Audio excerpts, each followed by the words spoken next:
Good morning class, this is Tina Singh. Today I will explain income and expenditure account. So let's start the concept.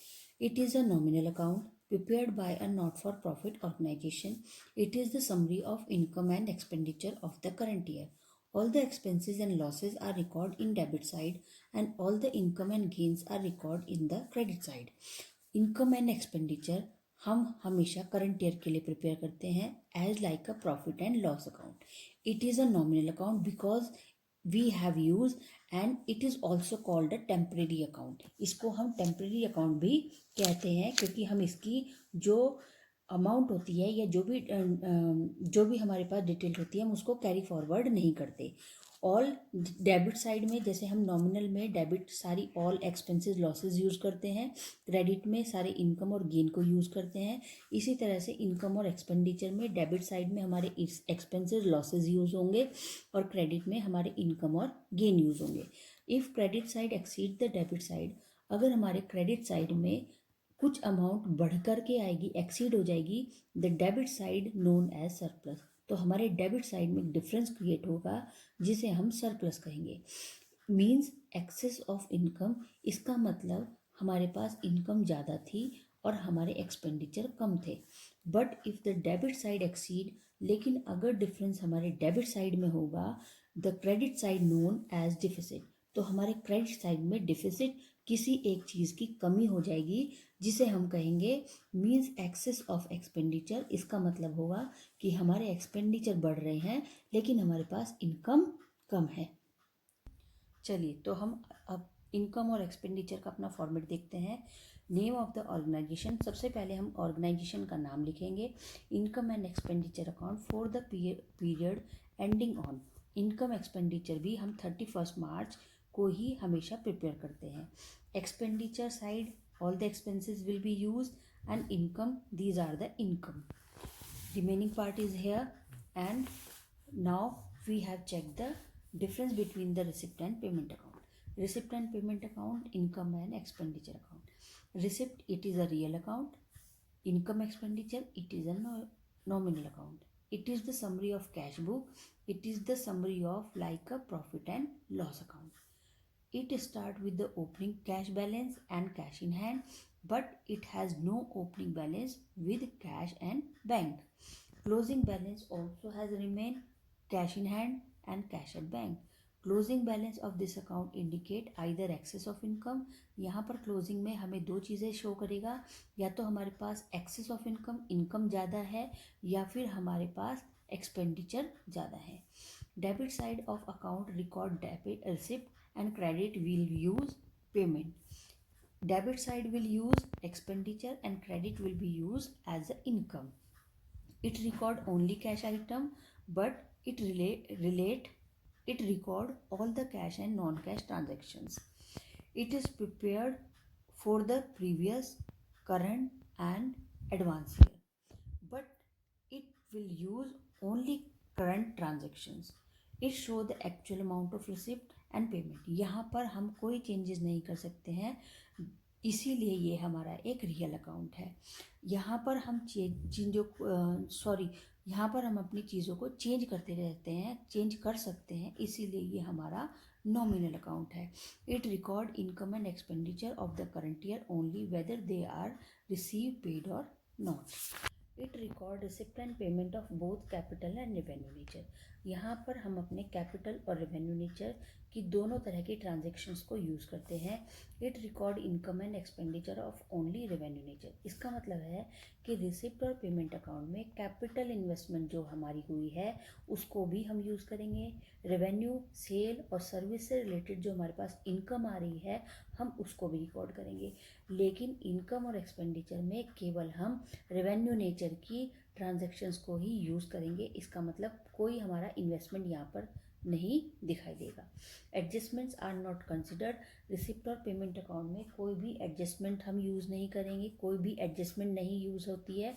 लेकिन income और expenditure account में हम adjustments को use करते हैं और additional adjustment जो हमारे पास आएंगी related to the current, previous या फिर करंट, प्रीवियस या फिर एडवांस, तो उन सब एडजस्टमेंट को हम यहाँ पर रिकॉर्ड करेंगे. Next topic is balance sheet. Also I have explained the balance sheet of non-profit organization. Balance sheet of a non-profit organization is prepared at the end of the accounting period after the income and expenditure account has been prepared. जैसे हम पहले trading account में या अपने organisation में जहाँ पर हम प्रॉफिट मोटिव के लिए काम कर रहे हैं, जैसे हमने वहाँ पर बैलेंस शीट को प्रिपेयर किया है, same like this concept we have use balance sheet in the profit and loss account, sorry, non profit organisation. The surplus from income and expenditure account is added to the opening capital fund। जैसे हम अपने balance sheet में अगर हमारे पास capital होती थी और capital में हम हमारे पास जो भी एनपी होता है हम उसको प्लस कर देते हैं और हमारी जो ड्राइंग्स है उसको हम माइनस करते हैं, तो सेम वैसे ही कंसेप्ट को हमें यूज़ करना है कि अगर हमारे पास सरप्लस अमाउंट है हमारे इनकम और एक्सपेंडिचर में, तो वो हमारी कैपिटल फंड में प्लस हो जाएगी एज अ कैपिटल फंड, और अगर वो हमारे डिफिसिट है तो वो कैपिटल से माइनस हो जाएगी। Balance sheet shown the financial position of an organisation at the particular date. Always we have use balance sheet at the end of the year. So also I have explained the balance sheet. Format of the balance sheet, name of the organization, balance sheet, liabilities as well, like capital fund add surplus, अगर surplus है तो add हो जाएगा, deficit है तो minus हो जाएगी, life membership fees, fix asset, building, opening balance plus additions, additional अगर हमारे पास हो जाएगा, लेस डेप्रिसिएशन, डेप्रिसिएशन माइनस कर देंगे। कैपिटलाइज वैल्यू का मतलब है कि जो पैसे हमने कैपिटलाइज मतलब इन्वेस्ट किए हुए हैं, like donation, grant, specified subscription, तो ये हमारी कैपिटलाइज वैल्यू मतलब इसको हमने यहाँ पर क्या किया है, इन्वेस्ट किया है। स्पेशल फंड्स मैंने पहले आपको बताया था, tournament, match fund always use a specific reason. Opening balance, add donation for sports fund, suppose यहाँ पर आपके पास स्पेशल फंड कोई टूर्नामेंट कराने के लिए आपको 1 लाख रुपया एट द बिगिनिंग ईयर में मिला, उसके बाद आपको थोड़ा और पैसा स्पोर्ट्स फंड के लिए 10,000 और मिल गया, तो ये प्लस हो जाएगा। इंटरेस्ट, आपने उस पैसे को कहीं इन्वेस्ट किया है, उस पर आपको इंटरेस्ट मिल रहा है, तो 10% यहाँ पर ये सब ऐड हो जाएगा। अब आपके पास टोटल हो जाएगा less sports prize award. Suppose आपके पास यहाँ पर अब आपका स्पेशल फंड टूर्नामेंट के लिए बन गया है 1,20,000, जिसमें से आपने प्राइज डिस्ट्रीब्यूट किए 10,000 के, तो यहाँ पर आपकी रिमेनिंग अमाउंट आ जाएगी माइनस करने के बाद। बिल्डिंग फंड, जैसे ओपनिंग बैलेंस अगर आपको बिल्डिंग फंड मिला है कहीं से 1 लाख रुपये, सेम ऐसे ही स्पेशल फंड की तरह यूज़ होगा। Add donation for building fund, आपके पास ओपनिंग बैलेंस जब हमने ओपनिंग की अपने अकाउंट की तो वहाँ पर हमारे पास 1 लाख था, 10,000 किसी ने हमें डोनेशन और दे दिया बिल्डिंग को प्रिपेयर करने के लिए, कंस्ट्रक्शन के लिए। इनकम फ्रॉम बिल्डिंग फंड, हमारे पास और कोई इनकम हमने इन्वेस्टमेंट किया हुआ है पैसा, उससे हमें इंटरेस्ट मिल रहा है, वो ऐड हो जाएगा। एक्सपेंडिचर, अब हमने उसमें से जो खर्चे किए हैं वो सब हमारे माइनस होके रिमेनिंग अमाउंट आ जाएगी।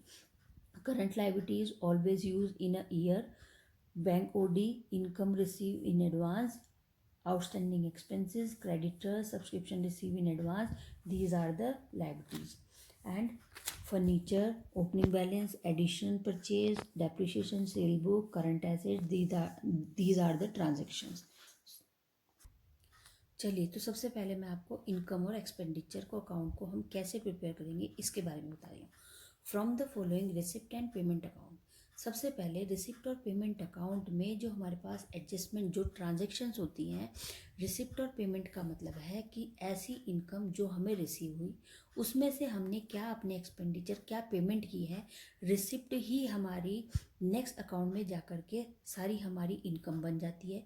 रिसिप्ट का मतलब इनकम, कि हमें ये रिसिप्ट जो मिली है ये हमारी इनकम बन गई, और हमारी जो पेमेंट है वो सब सारे हमारे किस लिए थी, हमारे एक्सपेंडिचर के लिए, हमारे लॉस को फेस करने के लिए। Following receipt and payment account for the year ending March 31, 2015।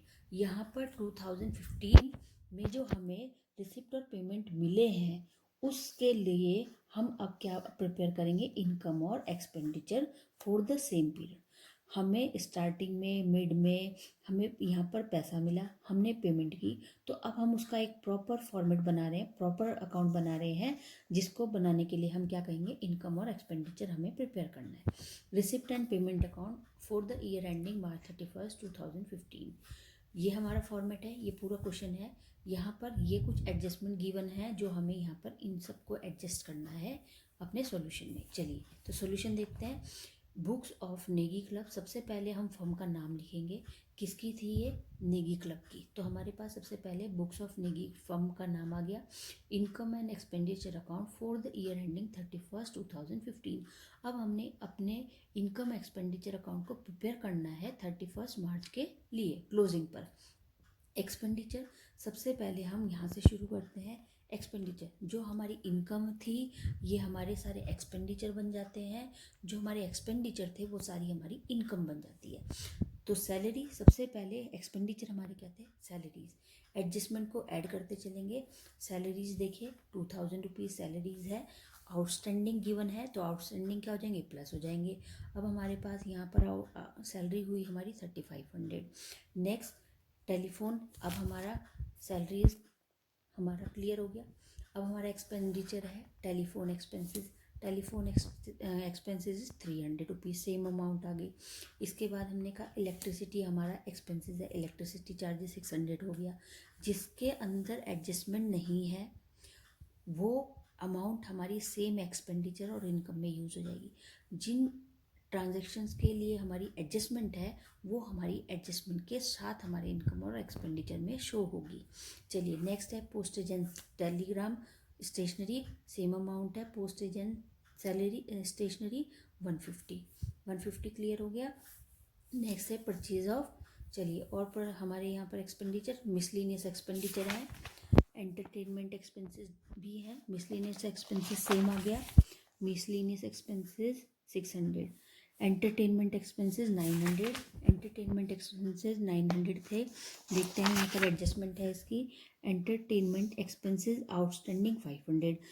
Entertainment expenses 900 के हमारे पास पहले से थे, आउटस्टैंडिंग हमें और मिल गए तो कितने हो गए हमारे 1400। Entertainment expenses 1400। मिसलेनियस एक्सपेंसेस हमारा ऑलरेडी हो चुका है। Depreciation on furniture, depreciation on furniture कैसे कैलकुलेट किया?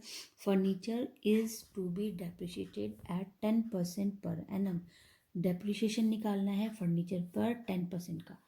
परचेज ऑफ फर्नीचर 1/7/2014, तो इसका मतलब हमने 1/7/2014 को फर्नीचर खरीदा जिसकी वैल्यू 5000 की थी। तो 7, 8, 9, 10, 11, 12, 1, 2, 3 कितने मंथ हुआ हमारे? 9। कैसे निकालेंगे हम? Depreciation on furniture 5000 into 10/100 rate upon 100 into 9, कितने मंथ है? 9 मंथ अपॉन 12, कितना आया? 375। तो यहाँ पर डेप्रिसिएशन ऑन फर्नीचर निकल के आया हमारा, कैलकुलेट हुआ 375। नेक्स्ट इनकम सब्सक्रिप्शन, ये हमारी इनकम है सब्सक्रिप्शन की। इनकम हमेशा हम यहाँ पर इनकम एक्सपेंडिचर में ऑलवेज यूज़ करेंगे करंट ईयर के सब्सक्रिप्शन को, लेकिन रिसिप्ट और पेमेंट अकाउंट में सब्सक्रिप्शन हम ये प्रीवियस को ऐड कर देंगे, एडवांस को माइनस कर देंगे और तीनों साल के सब्सक्रिप्शन को यूज़ करके फाइनल अमाउंट को ट्रांसफ़र करेंगे। लेकिन इनकम और एक्सपेंडिचर में हम ओनली करंट ईयर की अमाउंट को ही यूज़ करेंगे। यहाँ पर करंट ईयर की अमाउंट है 10,000 रुपीज़। नीचे एडजस्टमेंट है सब्सक्रिप्शन एक्रेड रुपीज़ 400। हमें सब्सक्रिप्शन 400 और रिसीव हुआ तो हमारा सब्सक्रिप्शन हो गया 10,400। क्लियर हो गया सब बच्चों को? नेक्स्ट डोनेशन, हमारी इनकम है 2000 रुपीज़, कोई एडजस्टमेंट नहीं है, सेम अमाउंट ट्रांसफर हुई 2000। नेक्स्ट एंट्रेंस फीस 1000 की है, देखते हैं एडजस्टमेंट कुछ है। Entrance fees is to be capitalise 50%, की एंट्रेंस फीस जो भी हमारी मिलेगी या जो भी हमें मिली है उसका 50% हम कैपिटलाइज मतलब अपना इन्वेस्ट कर देंगे, कैपिटल में यूज़ करेंगे। Entrance fees 50% of ₹500 is 500 rupees. Next bank interest receivable 150, हमें बैंक से इंटरेस्ट मिला 150। बैंक इंटरेस्ट यहाँ पर गिवन है, interest on bank deposit 450 plus 150 equals to 600। Interest on investment 200 rupees. Interest on investment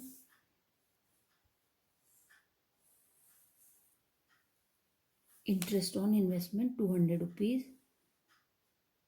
So interest on investment 200 rupees is wrong. Interest on investment will be 8,000 because purchase of 5% government paper we have at the 1/7/2014 8,000 rupees. Purchase हमने government papers मतलब हमने एक investment कराया था अपना 1/7/2014 को, और जिस पे इंटरेस्ट रेट था 5% और अमाउंट थी हमारी 8,000 की। तो यहाँ पर हम इसको कैलकुलेट करेंगे 8,000 rupees into 5% rate upon 100 into 9, 7 से 9 तक का हमारा 9 मंथ का टाइम पीरियड आ रहा है। 9/12 इक्वल्स टू 300। तो यहाँ पर 200 नहीं, यहाँ पर 300 आएगा interest on investment. Next hall rent है हमारा 300, सेम अमाउंट है 300, टोटल हो जाएगा अब हमारा 14,100। एंड अब हमारे पास इनकम हमें रिसीव हुई एक साल में 14,100 रुपीज़ की, जिसमें से हमने अपने सारे एक्सपेंडिचर को माइनस किया और हमारे पास यहाँ पर जो सरप्लस हुआ, हमारे पास जो पैसा बचा वो 7,175 रुपीज़ था, जो हमारे पास एट द एंड रिमेन हो गया है in the income and expenditure account. So dear students, example number 3, you will read carefully how we will prepare income and expenditure account, and also illustration 14, read it carefully also, income and expenditure how we will prepare, and balance sheet. And in this video I will not give you any type of homework, and I will give the homework in next turn. So which homework I have given this time at a 16 April 2020, you will do in your notebook properly. So take care and goodbye.